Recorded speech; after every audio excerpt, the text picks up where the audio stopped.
गोव्यावर पोर्तुगीजांचं राज्य होतं. तेथील व्हाईसरॉय कोंदिदसा Vincent count of saint Vincent याने एक फतवा काढला की जे रोमन कॅथलिक आहेत तेच फक्त गोव्यामध्ये राहू शकतात. इतर धर्माच्या लोकांनी एकतर ख्रिश्चन धर्म स्वीकारावा किंवा आपली संपत्ती आणि गोवा सोडून निघून जावं, एकतर धर्मत्याग किंवा देशत्याग करावा.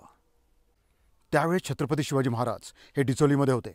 जेव्हा त्यांना ही गोष्ट समजली तेव्हा त्यांच्या आदेशावरून 4 ख्रिश्चन पाद्र्यांना पकडण्यात आले आणि त्यांची मुंडकी धडावेगळी करून ती मुंडकी व्हाईसरॉयकडे पाठवण्यात आली. या सर्व प्रकाराचा व्हाईसरॉयने एवढा धसका घेतला की त्याने ताबडतोब आपला आदेश मागे घेतला.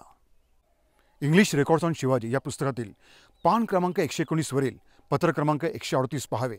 त्यामध्ये ही घटना नमूद केलेली आहे. हे पत्र 30 नोव्हेंबर 1667 सालचे आहे.